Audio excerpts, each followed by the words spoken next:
and welcome to BackChat. This one is probably hosted by Backtrack, obviously, you know that. And tonight we are powered by SCF Nutrition. We've got the legend Morne Nagel, who is joining us this evening. So it's gonna be a good one. It's gonna be super interesting and exciting. Morne is on. I'm gonna just invite him on, and we're gonna have a good one. So I hope you guys are excited. Make sure to send your questions. By SCF Nutrition. I hope you guys are excited. We've got a legend in our midst today. We're gonna wait for him to connect, and then we're gonna get this chat going. Good evening, South Africa. Good to see you guys. I'm always excited to be on BackChat, because this is what we do. Trying to get this conversation with athletes. It's all about motivation, it's about sports, it's about life. So yeah, Morne is connecting now, and then we're gonna get going. Hope you guys are doing well. Ruben Host, I see you. Andri Fortain, Koketo, Mohapi. I see you guys. Morne is just connecting, and then we're gonna get started in a bit. So make sure to send through your questions. You can send me a wave if you can hear me, just so that we can be on the same page. Welcome, guys. Godfrey, welcome. I see you. I see you. Good evening. Just waiting for Morne to go live with me right now, and then we're gonna get this chat going. Born Again Fit, welcome, brother. I see you. And Morne is with me. He's gonna connect, and then we're gonna go live. Good evening, South Africa. Whilst everybody's connecting, I hope you guys are staying warm and keeping safe during this time. Very important that you do that. And Morne will be with us any moment now, just connecting. Wave at me if you can see me. Welcome, guys. As SCF Nutrition, this chat tonight is sponsored or powered rather by SCF Nutrition. So good evening, everybody. Good evening. I see you. Oh, Capello Madiba, 800-meter superstar is on as well. Sia Nyati, Lebu Musito, Wesley Ackerman,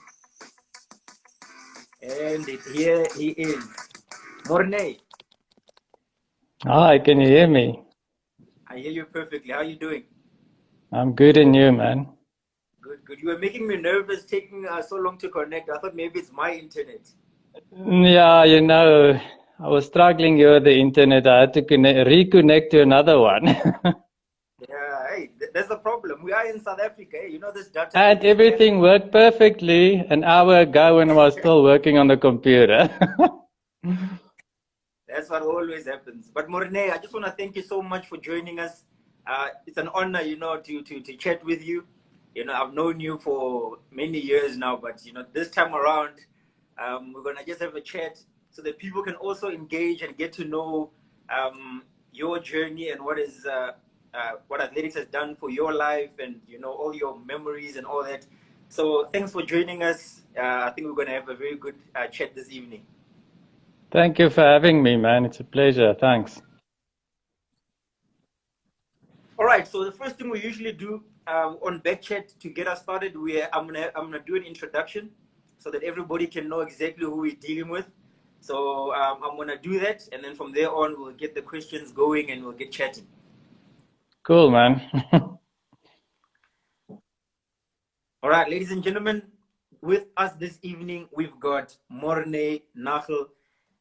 Morne Nagel is a World Championships 4x100-meter gold medalist, African Championships 200-meter bronze medalist, Commonwealth Games 200-meter finalist.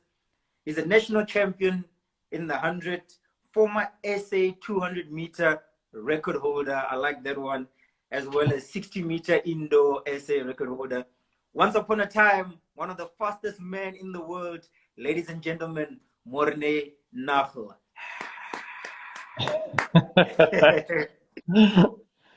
Thanks, Timba. How was that? Was That that was okay? pretty good. Yeah, and very accurate. No, I'm glad it was accurate. Yeah, so Morne, like obviously the aim of us bringing you onto BackChat is because we see you as a legend, and there's so much you've achieved in your sprinting career, and these chats are so that you can be able to also pass on your knowledge to the young athletes that are in the scene now, and those who are gonna become professional sprinters as well. So it's just a chat. I'm not a journalist. You know me very well. We're just gonna keep it simple. Yeah, that's the way I like it. Plain and All right, simple. that's it. Simple, simple. The next thing we're gonna do is we're gonna play a game. It's called 30 seconds. It's a part of tradition. We do it every time over here. So what I'm gonna Okay. do is I'm gonna ask you a simple question. You've got 30 seconds to answer. How many things do you have in your competition, or did you have in your competition bag or your training bag? Coming to you in three. Name as many things as possible. 2, 1. Let's go. Well, obviously my spikes, my supplements that I'm taking, my clothing that I'm going to run in, extra warm clothing, tracksuit pants, rain jacket, maybe a cap for the rain, my sunglasses when I used to run with sunglasses, my cell phone, my MP3 player those days. Um, yeah, that's pretty And much time. it. All right, not bad. At 10 is a good score. 10 is okay. 4 is the worst. Is it above average at least? Yeah, by far, it's above, way above average.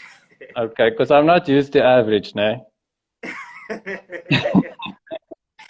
I know, and you said MP3 player. Hey, Mornay, you come a long way. Yeah, I mean, this is many, many years ago. You're talking about from 1997 up till 2009 when I retired.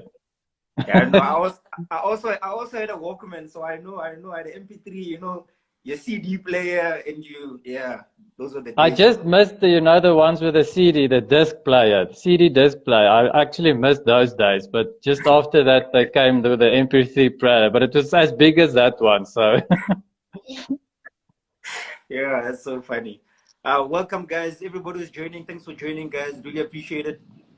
Make sure to send through your questions. If you have any questions that you want to send Mornay, send them through, please. Athletic for Amal, we see you. He says, hello, Mornay and Temba. Born Again Fit, I see you. Fiona, Michaela Johnson, Millard, yes, I am. Salvin, Isaac Makwala. Even the great Isaac Makwala is here. Yeah. TC, Morne Nagel. Thanks for joining, guys. There's so many more people. I'm not gonna name everybody, but thanks for joining. All right, let's get into the questions now, Morne. The first question I wanna ask, and this is it's a simple question but I mean it's complicated in the answer. What was your motivation back then? Obviously, you come from a totally different era of sprinting to what we have today in South Africa. But I mean, the competition was just as intense and fierce internationally as well as locally. What was your motivation back then coming through as a young sprinter? Well, to think back, I never really thought that I would become a full-time athlete one day. Yeah. When I left school, I went studying at TUT, and I started training there with the other legend, Llewellyn Herbert, those days. Oh, yes, yes. Um, so we started training together, and yeah, things just starting happening, and every year I got faster and faster, and I was doing better and better. On school level, I never really was a national champ or even won medals at the SA championships, the junior Wow. championships. Yeah. Things really started, when I was in my 20s and mid 20s. So, yeah, my motivation basically those days was just to see how far I can push myself, and when every year you're doing better and better, I mean, you would like to become better every year. So I think my biggest motivation was just to prove to myself, and see what I can get out of the sport. Yeah, absolutely. Okay. So it was because I mean, I was looking when I was doing my research, I do research as well. I have to do my research.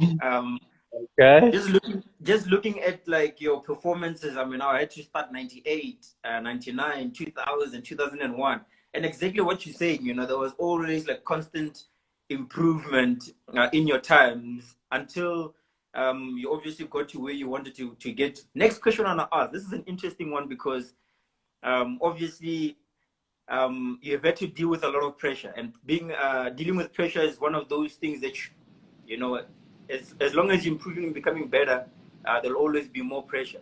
So there was a point where you are one of the fastest men in the world, and 10-second sub 10-second mark is the next period that you're knocking on. Can you just run us through like that time? What type of pressure did you deal with? You know, I mean, the world was saying you're gonna be the first how do I put it? First white man to go under 10 seconds. You know, I don't know how else to say it. That's what the article said. No, that's correct. Well, to be honest with you, I didn't cope with the pressure. I really felt against the pressure those years. And this was especially with that, you know, I came back from the 60-meter indoor circuit in Europe, where I basically won all my races, and I was ranked number one in the world over the 60 meters. So, you know, everyone expected big things from me, and I remember the newspapers actually said they wonder if I can actually run you know, a full 100-meter race, because I was only doing 60 meters at that time. Yeah. And yeah, so me and my coach actually thought my first race back was an engine meeting in Pretoria, Yes, or, yes. or no, in Germiston, sorry.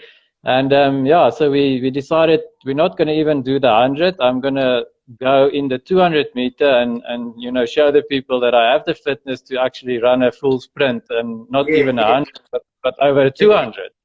yeah. Yeah, then I actually broke the 200 meter SA record that night. So it was unexpected. It just happened. Wow. But yeah, many people said that I should have run the 100-meter that night, and I That probably day. would have been top 10 because there was no pressure on me. So Yeah. obviously on the following weekend, you know, it was a mess, and all the newspapers were all over me the whole week, and I couldn't even train and all of that. Yeah, so everyone expected me to go sub 10. You know, with the times that I was clocking on the 60 meter and times that I clocked on the 200 meter, it's a definite sub 10 second. You know, Yeah. and those days they actually brought out Tim Montgomery to run against me in the 100 meters that night. So yeah, the pressure was just too much for me, and yeah, I have to accept the fail that I had there.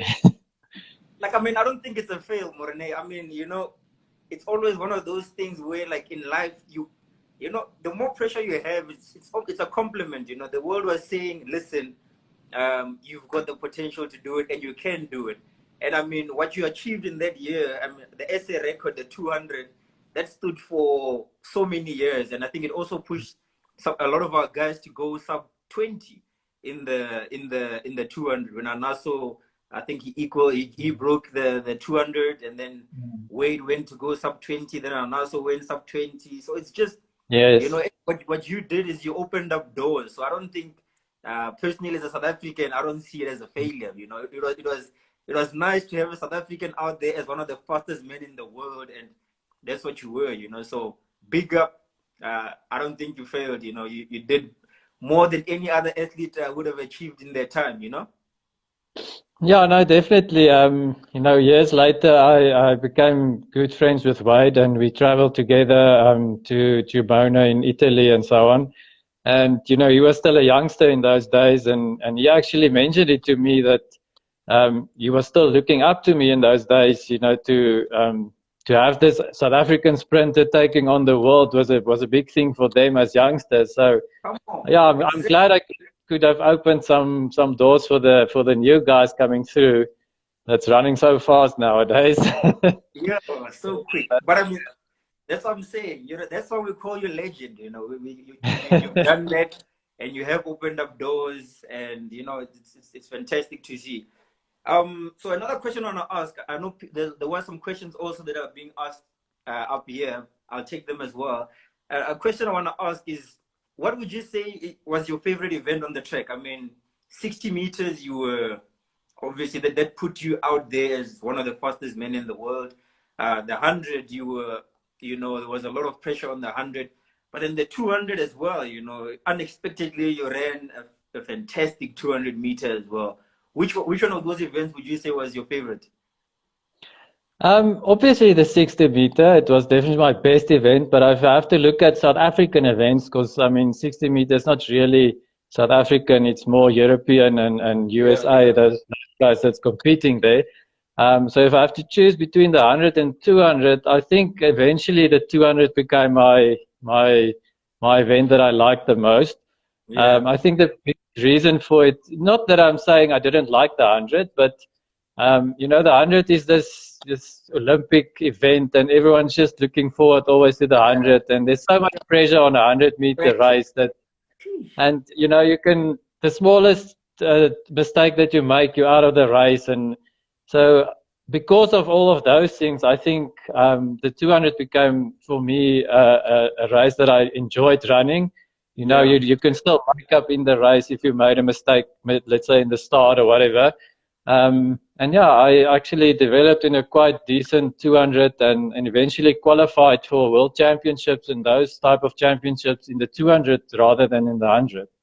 Yeah, I think, yeah, exactly what you're saying, where there was less pressure. And I think, I mean, I remember, I mean, I knew you as well as, you know, when I always knew you as a 120-meter athlete, but watching you run the 200 was always like special because you had this bullet start, you know, you were always so smooth around the bend, you know, always so smooth. And yeah, it was always interesting to watch. So it's interesting to hear that the 200 was actually your favorite event, but it makes sense. I want to look for some questions here as well. I saw a few. It's just so high up there now. SCF Nutrition is asking, how fast are you currently on the 100-meter, Morne?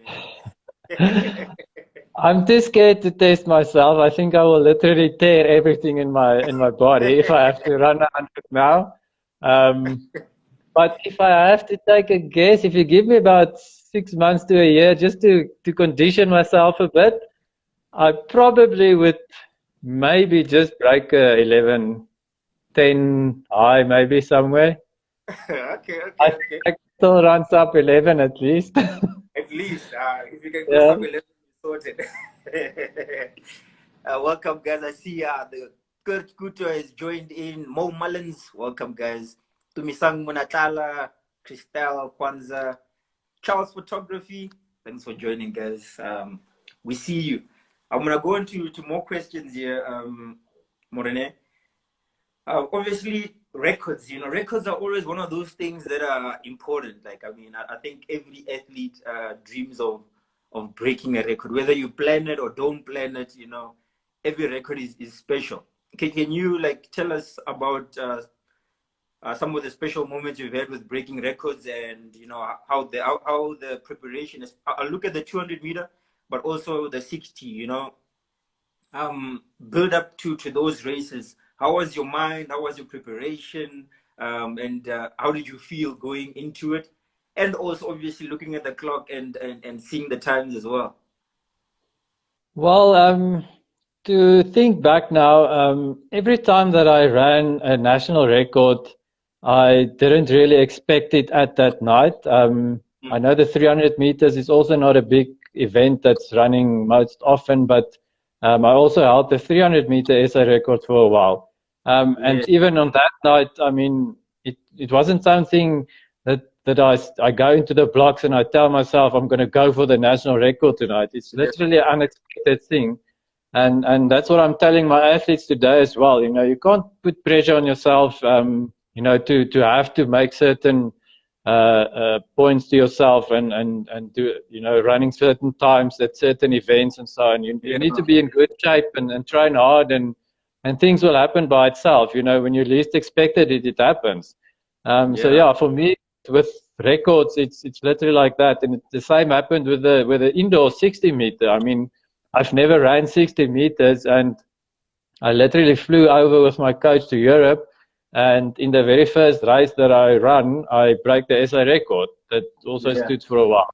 So it wasn't, I mean, I didn't even know what is a good time over 60 or not. You know, I just went in the box and I ran.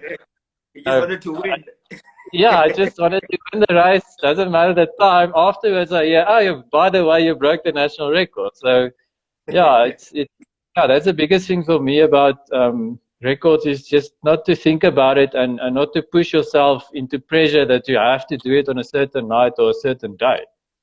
Yeah, absolutely. I think it's like you say, you know, when the preparation comes in and it's just about, you know, everything you're doing when it comes at the right time. I mean, when I was speaking to LG Van Zyl, even when he broke the SA record, first race of the year, he thought, you know, let's do this. You know what I mean? I mean, you also look at Wade van Niekerk when he crossed the line at the Olympics. He was shocked. He wanted to run fast. He wanted to win, but it's like it's just a matter of everything coming together at that special moment, and there you go. You've got records. You know. No, that's very true. So we're gonna have to move into the next phase. I see people are asking other questions about. Okay, Mo Mullins. I want to take this one and then I'll move on. He says, how was the battle with Tim Montgomery in SA Mental? I mean, he was a world star. You know, Americans.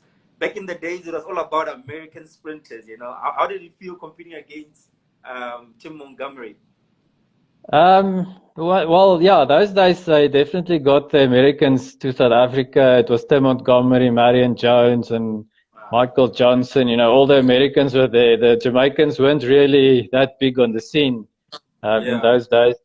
But yeah, it was a lifetime experience to run against those guys. Even Sean Crawford came to South Africa many times to run against me.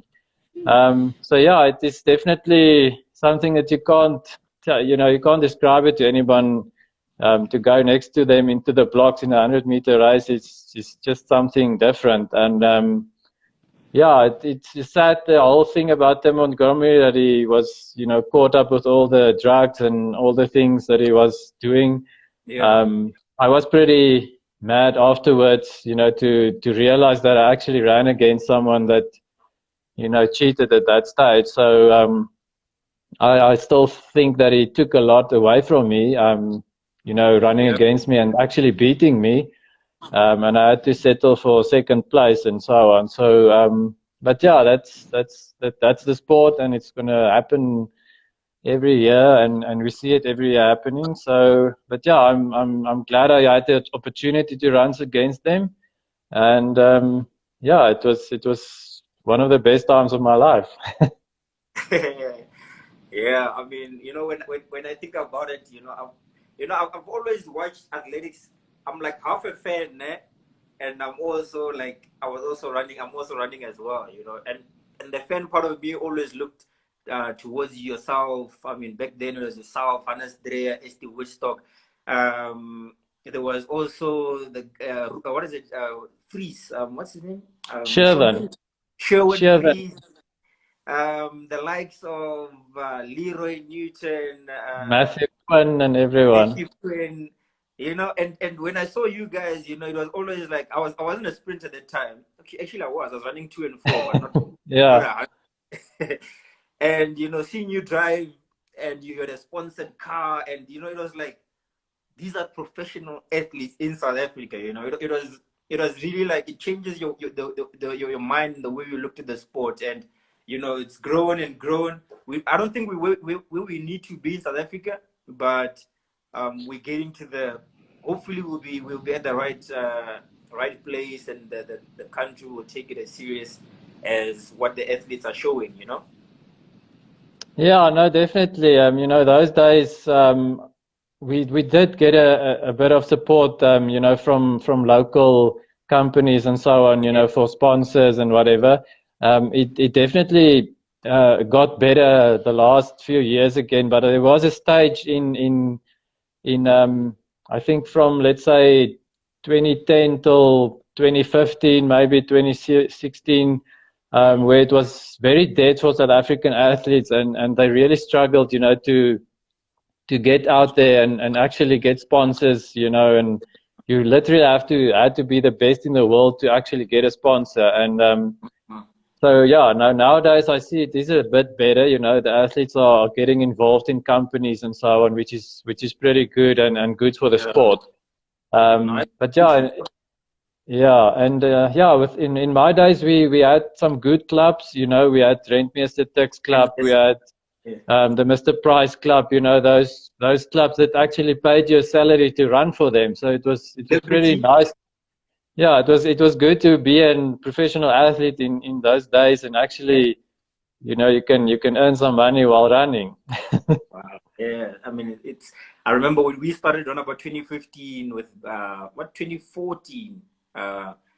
That's when, you know, Backtrack we came on, and I mean, it's exactly what you're saying. It was a very different time, you know, from being used to Engine, Yellow Pages. I mean, Pilgrim Stadium Field, Michael Johnson, Marion, all these international stars that you mentioned, you know, from all over the world, and it just things just changed, you know, and I think it's good to see things getting back to where they need to be. We still have a long way to go, I think, but I mean, it's a move in the right direction. Okay, I'm gonna move to the next phase of your career. Obviously, there's a lot more things you're doing. You know, I think I'll take this question over here, which is gonna bring us to where we need to go now. It says, at what age did Mornay retire, and why did you retire? So obviously, you've achieved all this international success. You were a professional athlete. And you get to this point where you decide you're going to retire. Can you just fill us in on that journey and why you decided to eventually retire? Yeah, so my career, basically, I realized that I need to maybe think of retirement was after the season of 2009. Being the biggest reason for that, in 2008, I actually wanted to try and qualify for the Olympic Games, but in the 400 meters. So I changed events from 100, 200 to 400, and you know, I trained well, and I was in pretty good shape and everything, and I was ready to qualify for the 400 in the 2008.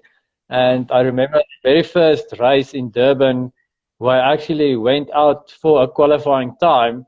I ruptured my Achilles tendon, you know, in the first 40 meters of the race, and yeah, my whole year was gone that year. And after that, I did my rehab and everything. I was out for a year. And in 2009, I competed in Europe again, and I ran some pretty decent times over the 200 again.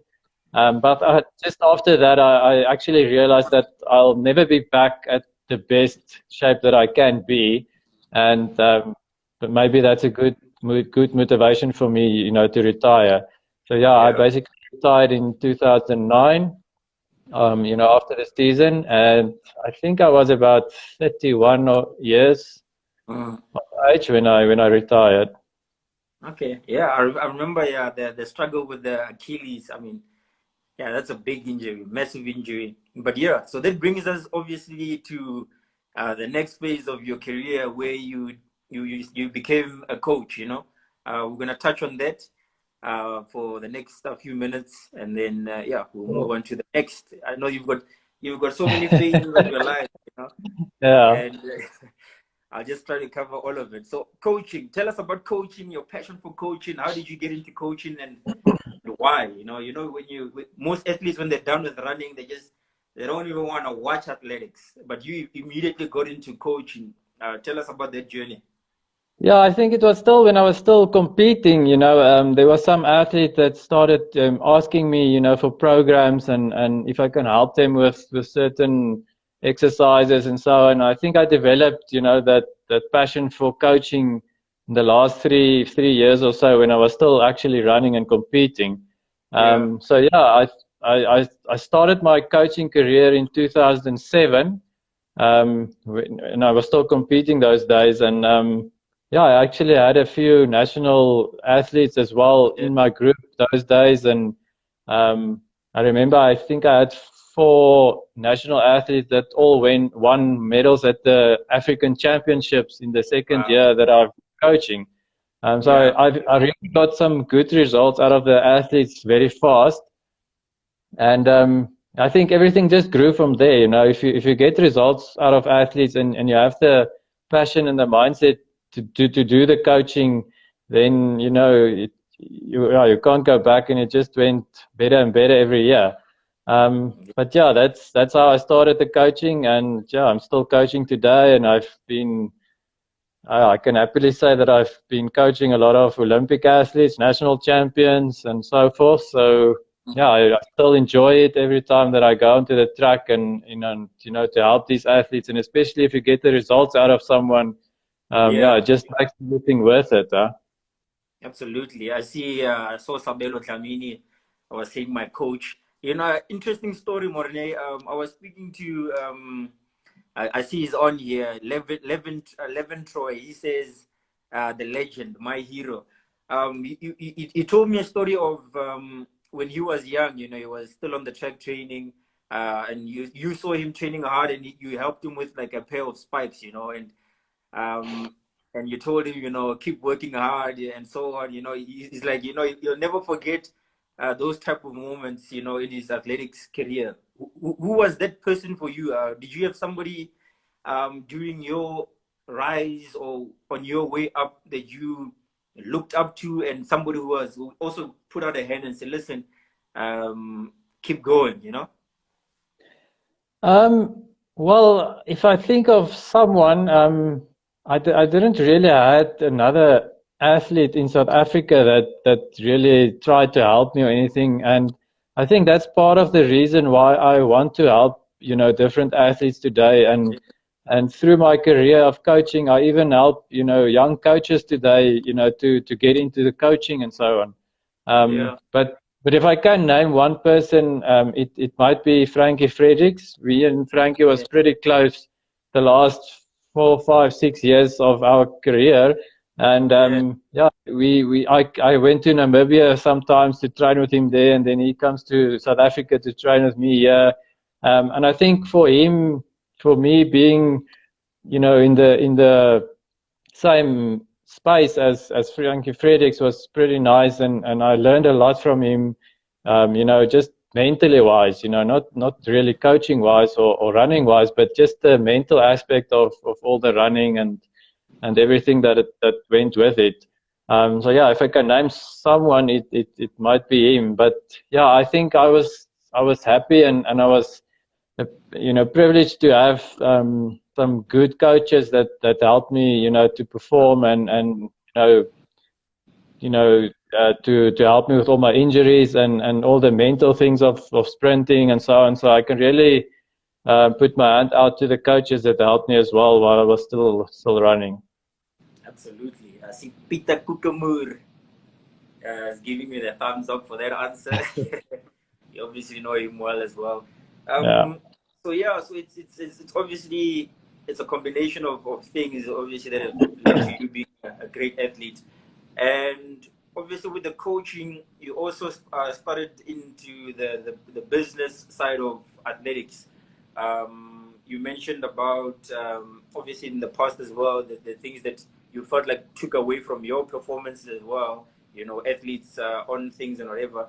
So what made you, what is your role with SCF Nutrition, and you know, how did you get into that side of the world as well, you know? Yeah, so SCF Nutrition, I started the company, so I'm the owner of SCF Nutrition, and my biggest passion for starting that company was, you know, I was coaching for many years, probably 10 years of coaching and not even only in athletics. I also help rugby players with speed Yeah, development and all those things. So I have Kosan. different kinds, yeah, so I have different sporting codes that I'm helping, hockey players, whatever, that are helping with, you know, speed development and so on. And through the years, you know, I got this question a lot where people or the athletes that I'm helping always ask me about this nutrition and supplement, Yeah, you know, thing. And, you know, like everyone knows, there's so many, you know, brands out there, and you don't really know everyone. And it yeah, was difficult for me to start answering these questions to my athletes, you know, because I really don't know the answers. If they ask me what's the best brand to buy and what supplements to buy and use and all of that, I got the struggle, just to answer that. And that was my biggest reason for starting SCF Nutrition. Yeah. So I did my research and I wanted to start a brand that's actually, 110% safe for professional athletes. That was my biggest concern, because still today we see so many athletes testing positive for things that's in supplements that's not supposed to be there, or they didn't read the label, or whatever the case is. And so I really went out of my way to get a brand out there that any professional sport, no matter what the sport is, can actually trust and feel safe and relaxed when you use the product. And I mean, that was my biggest reason for starting the company, is just to get a brand out there that people can trust and people can know. They don't have to worry about anything. And that was my biggest reason for starting the company. Absolutely. I mean, I think, and in South Africa, South Africa is one of those places where, like, when you talk supplements, I know when I go home to vendor, and I've got a supplement and a mix, people are like, they're like, what are you taking? Is that normal? Is it legal? We're so afraid of, I think South Africans in general, we don't play around with those things the way that maybe the rest of the world, because we've always had a taboo of it, and we've always been so afraid of, being tested positive for anything, you know what I mean? Because it ruins your whole reputation and everything you've achieved over the years. Whether you knew or did not know, I mean, who are we to say we don't know anything, But I mean, it's good that you got involved in something that can be trusted by sportsmen all over the country. Doesn't matter what sport they're taking, they're getting everything that they need to recover and to become better. And those are the type of conversations that need to be sent as well to the schools, because many times it's happening where young athletes, they don't know, like, what you read, what are you looking for in the thing. You almost have to be like a mini scientist, have a water book and read every bit of supplements that you take, because who's to trust, Yeah, no, that's exactly the problem that we're sitting with, to take a pre-workout or a whey protein or whatever, and you read the label. I mean, 99% of the people don't even know what they're reading. It's so difficult to understand everything that's on there. It's a list this long, of ingredients in those things, and that's why they just buy the thing and start using it, and then they're lucky they test positive, because they didn't realize there was some testosterone booster or whatever in there, and that's the problem. The people are uneducated about the things, and they listen maybe to other athletes or other people, and they buy the stuff and they start using it, and they're not 100% sure that is this thing safe or not. And that's why SCF Nutrition is out there, and we're only 2 years, going for 3 years now, so we're still a very new company, but our main reason for being here is to educate athletes and to put that trust into athletes, that here is a brand. You don't have to know exactly what's on this label. If you don't understand it, it's fine. You can trust the brand 110%, and that's what it's all about. That's the message that I want to get out to athletes and professional sports people out there. Absolutely. Okay, I'm going to wrap it up. One question: who do you see as your next? This is from Athletic for Amo. Who do you see as your next big 100-meter star in SA? Is there anybody you've seen that you think, this guy's gonna do it? Anybody? Just a name. I don't want to hear many stories, Morne. One name. Yeah. If I have to name maybe someone, it might be that in Tlotlo. I don't know if he's still a junior or not, but he's someone that's he's kind of consistent for me. Obviously, I'm not going to talk about Akani. He is consistent and he is a world-class sprinter. So if I have to name an upcoming one, it might be him. The rest of the guys have many ups and downs. I mean, injuries plays a big role, and so it is difficult to see or to name someone that will make it on the big stage like Akani did. But we have so many talent in South Africa. There might be a new one next year that we don't even know about. So Yeah, they literally just pop up every year. So let's see what happens next year. All right, Morne Nagel, thank you so much. That's our time for this evening. I just want to thank you for, for joining us this evening. I want to thank you for your time. Thank you for being an inspiration for South African athletes. We've looked up to you, and what you're doing now as a coach and also with supplements, continuing to give back to athletics, it's important. We need your knowledge, we need your expertise. And a lot of athletes usually run away from the sport, to forget about it.